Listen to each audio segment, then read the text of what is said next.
je suis Rodolphe de Saint-Germain. Je suis généalogiste successoral, mais aussi historien et auteur. J'ai déjà écrit 6 ouvrages. Le dernier est celui qui a été publié aux 3 colonnes, Ciel d'orage et d'outre-tombe. Cet ouvrage raconte quelques histoires fortes qui m'ont marqué lors de mon exercice professionnel. Je suis un peu touche à tout, je suis passionné surtout, passionné de beaucoup de choses, passionné d'histoire, passionné par les arts, passionné par le théâtre, par la littérature, par l'écriture, passionné par la vie je crois et passionné par mes amis parce que mes amis sont très très importants pour moi.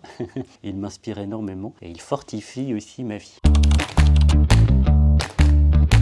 Ciel d'orage et d'outre-tombe est un recueil de textes, un recueil d'histoires qui concerne celle des défunts dont j'ai recherché les héritiers en qualité de généalogiste successoral. Je suis généalogiste successoral mais je suis aussi mandataire successoral. Mon métier consiste, une fois que j'ai retrouvé les héritiers de ces défunts, de les représenter auprès du notaire, donc d'agir en leur nom au moment du règlement des successions. Et cette activité qui n'est pas secondaire, qui complète finalement la première, celle de la recherche, et bien cette activité-là me permet probablement d'être plus au fait des vies, des existences de ces défunts. Lors des inventaires de succession, chez les défunts, eh bien je vais découvrir leur existence, je vais découvrir tous les événements de leur vie, et donc je vais finalement me familiariser avec eux. Je m'étais déjà un petit peu familiarisé avec leur histoire par la recherche généalogique, mais là, le fait d'entrer finalement dans l'intimité de ces personnes décédées me permet de mieux apprécier et de découvrir tout simplement ces existences par un décor, le décor de leur appartement, mais aussi par tout ce qui constitue cet appartement. Je suis très intéressé par les photos parce qu'elles racontent beaucoup de choses, parce qu'elles établissent finalement un lien très direct avec ceux qui les voient, ceux qui les consultent. Ces histoires m'inspirent. Je pourrais même vous dire qu'elles me fascinent parce que je trouve que en chaque vie, il existe finalement une part de romanesque.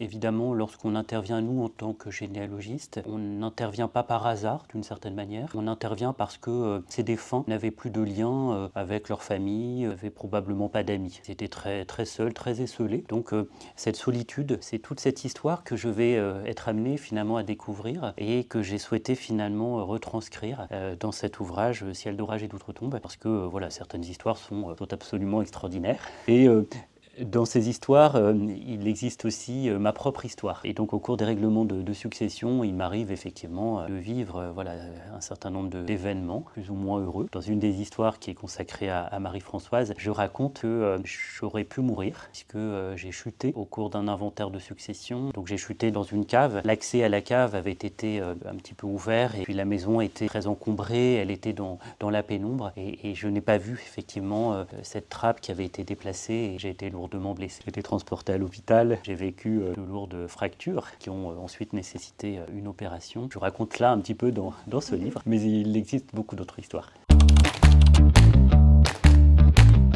C'est une très bonne question. La genèse de l'écriture, c'est une question particulièrement vaste qui trouve peut-être son fondement dans l'enfance. Je me dis que l'écriture peut être un moyen pour extérioriser des impressions, des sentiments, peut-être pour exorciser aussi certaines choses, certains aspects de nos vies. Donc l'écriture finalement s'est imposée à moi dès l'enfance. J'ai toujours aimé beaucoup lire, mais j'ai aussi beaucoup aimé écrire et donc raconter des histoires. Il est vrai que j'appartiens à une famille particulièrement lettrée et littéraire. Il est possible finalement que par mon histoire personnelle mais aussi par mon histoire familiale, j'ai été amené finalement à écrire. Et c'est un besoin pour exprimer des choses et peut-être dans mon cas pour exprimer une sensibilité aux histoires passées. J'aime finalement m'éveiller moi-même mais éveiller aussi mes lecteurs aux histoires, celles et ceux qui m'intéressent, celles et ceux qui ont un petit peu marqué notre propre histoire et notre propre roman national. Oh.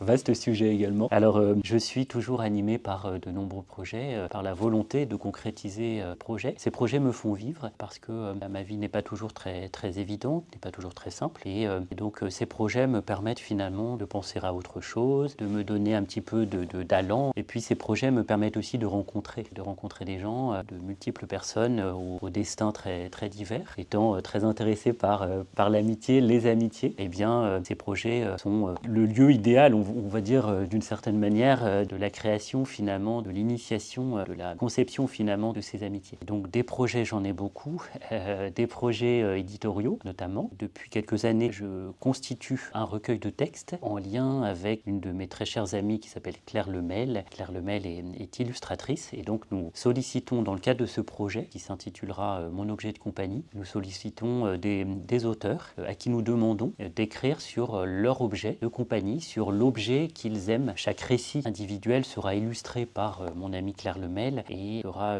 aussi agrémenté d'une photographie de l'auteur du récit tenant ou se trouvant à côté de son objet de compagnie. Donc ça, c'est un projet sur plusieurs années. Un autre de mes projets consiste à rédiger une thèse de doctorat en histoire de l'art. Là, c'est un projet beaucoup plus consistant et de longue haleine. Cette thèse sera consacrée à un portraitiste, à un artiste de l'époque Restauration, de la période romantique, qui s'appelait Candide Blaise.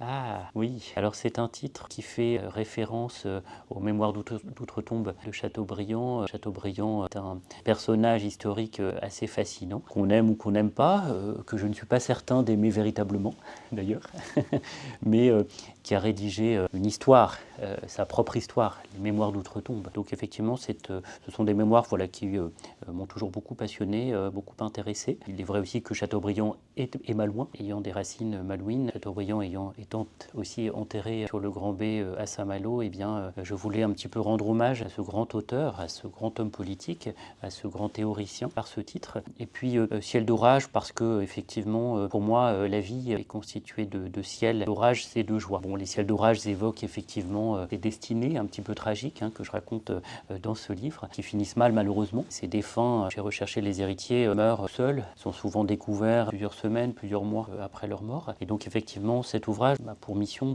certes de réhabiliter ces personnes, mais aussi d'évoquer finalement les souffrances qui ont un petit peu le lot commun à chacun et qui transparaissent, qui apparaissent finalement dans nos existences. Voilà. Et donc il me semblait important d'évoquer ce tragique finalement, parce que la vie est aussi faite de tragique.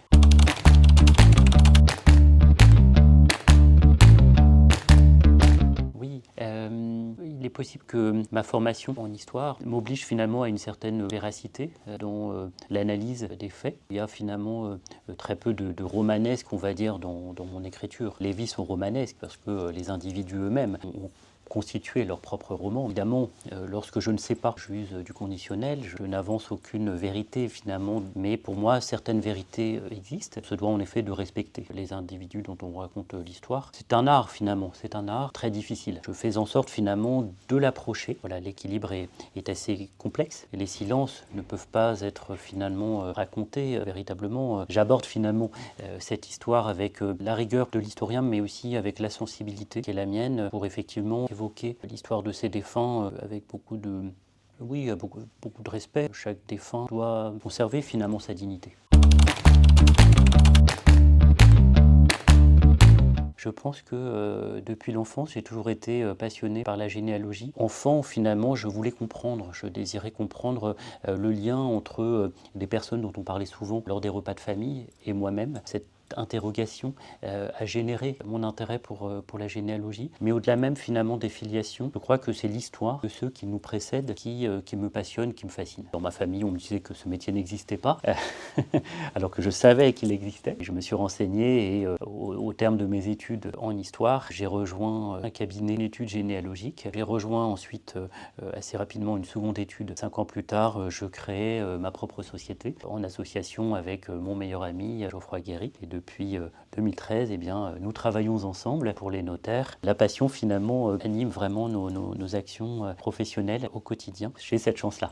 Mes ancêtres ont toujours été d'un profond réconfort. Ils m'apaisaient, je rêvais d'eux et donc ils m'apportaient beaucoup de bien lors des moments difficiles de ma vie, lors de mes interventions chirurgicales. Je pourrais peut-être évoquer finalement quelque chose qui m'est très cher. Bon, il s'avère que je suis né sans oreille, donc j'ai vécu un petit peu la disgrâce physique d'une certaine manière, et les gueules cassées, donc ces combattants de la guerre de 14 défigurés, m'ont profondément marqué, m'ont profondément inspiré. Et je puisais dans leur histoire en eux la force nécessaire pour avancer moi-même, pour me donner du courage. Les gueules cassées ont vécu des traumatismes, ont été ensuite réparés après la guerre. Ils en ont gardé d'ailleurs les stigmates. Et malgré tout, ils ont continué leur existence, ils ont continué leur vie, mais ils y sont parvenus. Voilà. Et donc ces gueules cassées m'ont aussi beaucoup inspiré. Ils m'ont peut-être un petit peu permis voilà, d'accomplir aujourd'hui ce métier et d'être encore là.